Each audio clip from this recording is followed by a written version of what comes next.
साथियों, हम दिल्ली सल्तनत के बारे में पढ़ रहे थे, जिसमें हमने अब तक कुतुबुद्दीन ऐबक के बारे में पढ़ा है। आज हम ऐबक के बाद दिल्ली सल्तनत की सत्ता संभालने वाले इल्तुतमिश के बारे में पढ़ेंगे। इल्तुतमिश, जिन्होंने 1211 से लेकर 1236 तक दिल्ली सल्तनत पर शासन किया। ऐबक की लाहौर में मृत्यु होने के बाद उनके पुत्र आराम शाह ने अपने आप को दिल्ली सल्तनत का सुल्तान घोषित कर दिया, लेकिन ये बात दिल्ली के तुर्क अमीरों को पसंद नहीं आई और उन्होंने बंदायूं के सूबेदार इल्तुतमिश को दिल्ली सल्तनत का सुल्तान बनने के लिए आमंत्रित किया। इसी इल्तुतमिश ने एक छोटे से युद्ध में ऐबक के अयोग्य और अनुभवहीन पुत्र आराम शाह को परास्त करके दिल्ली सल्तनत की सत्ता प्राप्त कर ली। इल्तुतमिश इलबारी सरदार आलम खां के पुत्र थे और ये कुतुबुद्दीन ऐबक के गुलाम थे। ऐबक, जो स्वयं मोहम्मद गोरी के गुलाम थे, उसी ऐबक के गुलाम थे इल्तुतमिश। इस प्रकार इल्तुतमिश गुलाम के गुलाम थे। आलम खां के इल्तुतमिश बहुत ही सुंदर और होनहार पुत्र थे और ये बात इसके भाइयों को पसंद नहीं थी और इसलिए प्रारंभ में ही इनको एक घोड़ों के व्यापारी को बेच दिया जाता है। घोड़े के व्यापारी द्वारा इन्हें आगे एक काजी को बेच दिया जाता है। इस प्रकार बिकते बिकते ये कुतुबुद्दीन ऐबक के पास पहुंच जाते हैं और कुतुबुद्दीन ऐबक के पास ये एक गुलाम के रूप में ही थे, जिनके साथ ऐबक ने अपनी पुत्री का विवाह किया। मोहम्मद गोरी जब पंजाब में खोखर जाति का दमन कर रहा था, उस समय इल्तुतमिश ने अपनी असाधारण प्रतिभा का परिचय मोहम्मद गोरी को दिया था और उसी समय गोरी ने ऐबक को ये सलाह दी थी कि इसको दास्ता के बंधन से मुक्त कर दिया जाए और इसके साथ अच्छा व्यवहार किया जाए। ऐबक की मृत्यु के बाद इल्तुतमिश ने ही दिल्ली सल्तनत की सत्ता संभाली। सुल्तान बनने से पहले इल्तुतमिश सरजंदार, अमीर शिकार, ग्वालियर दुर्ग के रक्षक और बंदायूं का गवर्नर ऐसे पदों पर रह चुके थे, अर्थात इन्हें ये कार्य करने का बहुत अच्छा अनुभव हो चुका था। सुल्तान बनने से ठीक पहले ये बंदायूं के गवर्नर थे और अली इस्माइल के माध्यम से ही दिल्ली के तुर्क अमीरों के आमंत्रण पर इल्तुतमिश दिल्ली सल्तनत के सुल्तान बने थे। अब इनके लिए सुल्तान बनना इतना आसान नहीं था। प्रारंभ में ही इनके सामने बहुत सारी समस्याएं आकर खड़ी हो गई। सबसे बड़ी समस्या तुर्क अमीरों की समस्या। नासिरुद्दीन कुबाचा, जो सिंध और मुल्तान के सूबेदार थे, ताजुद्दीन यल्दौज, जो गजनी के सूबेदार थे, और अली मर्दान, बंगाल के सूबेदार, इन्होंने अपने आप को स्वतंत्र घोषित कर दिया। गजनी के सूबेदार ने तो स्वयं अपने आप को सुल्तान के रूप में घोषित कर दिया, लेकिन इल्तुतमिश ने अपनी प्रतिभा के बल पर धीरे धीरे इन सभी तुर्क अमीरों का दमन किया। नासिरुद्दीन कुबाचा के खिलाफ इन्होंने विद्रोह किया और नासिरुद्दीन कुबाचा का क्षेत्र पर इन्होंने अपना कब्जा कर लिया, लाहौर को जीत लिया। उसके बाद 2 महीने तक वहाँ पर घेरा डाले रखे और उसे आत्मसमर्पण करने के लिए बाध्य किया और अंत में कुबाचा ने परेशान होकर सिंधु नदी में डूबकर सुसाइड कर लिया। उसी प्रकार गजनी के सूबेदार ताजुद्दीन यल्दौज को तराइन के तीसरे युद्ध में 1215 में, इस युद्ध में ताजुद्दीन यल्दौज को इल्तुतमिश ने परास्त किया। तराइन के 2 युद्ध पृथ्वीराज चौहान और मोहम्मद गोरी के बीच हुए थे, 1191 और 1192। ये युद्ध, तराइन का तीसरा युद्ध 1215 ताजुद्दीन यल्दौज और इल्तुतमिश के बीच। बंगाल के सूबेदार अली मर्दान के बाद हिसामुद्दीन इवाज वहाँ के शासक बने। इन्हें भी इल्तुतमिश के द्वारा परास्त कर दिया गया। इनके भय से इन्होंने अपने आप ही इल्तुतमिश की अधीनता स्वीकार कर ली। इन तुर्क अमीरों के अलावा उस समय हिंदू अमीर, चाहे जालोर के शासक हो या रणथंभौर के हो या ग्वालियर के हो, इन्होंने भी अपने आप को दिल्ली सल्तनत से स्वतंत्र घोषित कर दिया। लेकिन इल्तुतमिश ने 1226 में रणथंभौर पर अधिकार कर लिया और 1230 तक जालोर, अजमेर, बयाना, सांभर इन सब पर अपना अधिकार स्थापित कर लिया। इसी समय सबसे बड़ी इल्तुतमिश के सामने उत्तर पश्चिमी सीमा की समस्या थी, क्योंकि उस समय मंगोल आक्रमण का संकट बहुत अधिक दिल्ली सल्तनत पर बढ़ गया था। चंगेज खां मंगोलों के नेता थे और उन्होंने एक बहुत बड़े क्षेत्र पर अपना अधिकार स्थापित कर लिया था।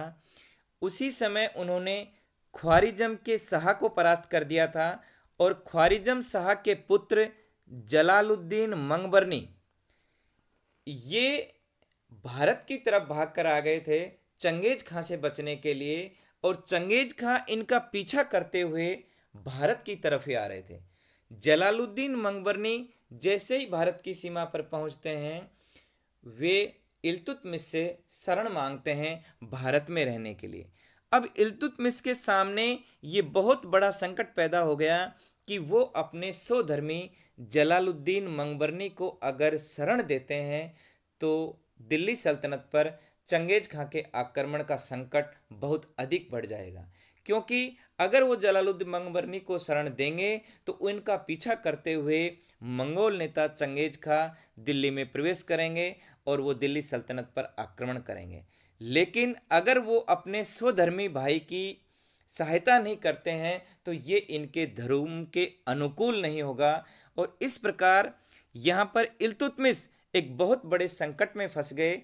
लेकिन अपनी प्रतिभा के बल पर उन्होंने इस संकट से भी दिल्ली सल्तनत को उबार लिया। उन्होंने जलालुद्दीन मंगबरनी को ये संदेश भेजा कि भारत की गर्म जलवायु आपके अनुकूल नहीं है और आपके लिए बेहतर यह है कि आप यहीं से वापस चले जाएं, पंजाब से ही वापस चले जाएं, भारत में नहीं आए। और जलालुद्दीन मंगबरनी के वापस जाते ही भारत पर मंगोल संकट या चंगेज खां के आक्रमण का संकट भी पूरी तरीके से टल गया, क्योंकि चंगेज खां उन्हीं का पीछा करते हुए भारत में आ रहे थे। इस प्रकार सबसे पहले मंगोल संकट इल्तुतमिश के समय ही प्रकट हुआ और इल्तुतमिश के द्वारा ही जलालुद्दीन मंगबरनी को शरण नहीं देकर उस संकट का समाधान किया गया। इसके अलावा इल्तुतमिश के बारे में जानेंगे हम कुछ बहुत सारी महत्वपूर्ण बातें जो कंपटीशन की दृष्टि से बहुत ही महत्वपूर्ण है। इल्तुतमिश प्रथम सुल्तान थे जिसने बगदाद के अब्बासी खलीफा अल इमाम मुस्तिर बिल्ला से नासिर अमीर उल मोमनित की उपाधि धारण की थी। नासिर अमीर उल मोमनित का मतलब होता है खलीफा का सहायक, और ये उपाधि धारण करने से इनकी स्थिति बहुत ही मजबूत हो गई, क्योंकि खलीफा इस्लाम धर्म में सर्वोच्च धर्मगुरु होता है और खलीफा की स्वीकृति से उसका वैधानिक पक्ष बहुत ही मजबूत हो गया और मुसलमानों के लिए उसकी आज्ञाओं की अवज्ञा अब धर्म की अवहेलना के समान होने लगी। इसी प्रकार इल्तुतमिश ने इस खलीफा से ये उपाधि प्राप्त करने के बाद अपने आप में दिल्ली सल्तनत के एक मजबूत शासक के रूप में अपने आप को प्रस्तुत किया। और हम ये बात जानते भी हैं कि दिल्ली सल्तनत का प्रथम वास्तविक सुल्तान इल्तुतमिश ही था। इल्तुतमिश प्रथम सुल्तान था जिसने लाहौर के स्थान पर दिल्ली को अपनी राजधानी बनाया। इससे पहले ऐबक अपना शासन लाहौर से चलाते रहे, लेकिन इल्तुतमिश ने अपना संबंध विच्छेद कर लिया था लाहौर से और इन्होंने लाहौर के स्थान पर दिल्ली को अपनी राजधानी बनाया। इल्तुतमिश ही प्रथम तुर्क शासक थे जिसने शुद्ध अरबी के सिक्के चलाए। शुद्ध अरबी के सिक्के चलाने वाला प्रथम तुर्क शासक इल्तुतमिश ही था। इल्तुतमिश ने ही सर्वप्रथम सिक्कों पर टकसाल का नाम लिखवाने की परंपरा प्रारंभ की। इन्होंने चांदी का टका 175 ग्रेन का और तांबे का जीतल, दोनों ही इम्पोर्टेंट हैं। चांदी का टका और तांबे का जीतल, ये 2 सिक्के इनके द्वारा चलाए गए। इसके अलावा ग्वालियर विजय के बाद इल्तुतमिश ने अपनी बेटी रजिया के नाम पर भी सिक्कों पर उस बेटी का नाम अंकित करवाया था, रजिया बेगम, जो इल्तुतमिश की बेटी थी। इल्तुतमिश ने सिक्कों पर अपना उल्लेख खलीफा के प्रतिनिधि के रूप में कराया, मतलब स्वयं का उल्लेख खलीफा, जो उनका सर्वोच्च धर्मगुरु था, उसके प्रतिनिधि के रूप में अपने आप को सिक्कों पर पेश किया। सर्वप्रथम इल्तुतमिश ने ही भारत में मकबरे की परंपरा का सूत्रपात किया। इनके बेटे नासिरुद्दीन मोहम्मद शाह का मकबरा, जो सुल्तानगढ़ी के नाम से जाना जाता है, तुर्कों द्वारा निर्मित भारत का पहला मकबरा है। सुल्तानगढ़ी जो इनके बेटे का मकबरा है, ये भारत में तुर्कों द्वारा निर्मित पहला मकबरा है, जो इल्तुतमिश के शासनकाल में ही बनाया गया। इल्तुतमिश ने ही अपने वफादार 40 तुर्की गुलामों का एक समूह बनाया, एक संगठन बनाया, जिसे तुर्कान चहलगानी, बंदगान शमसी या चरगान या चालीसा मंडल, ये अलग अलग नामों से जाना जाता है। ये तुर्की गुलामों का एक संगठन था जो पूरी तरीके से इल्तुतमिश के प्रति वफादार था, और इस संगठन के द्वारा ही उन्होंने अपनी प्रारंभिक समस्याओं पर विजय प्राप्त की, और इस संगठन का बाद में बलबन के द्वारा खात्मा किया गया।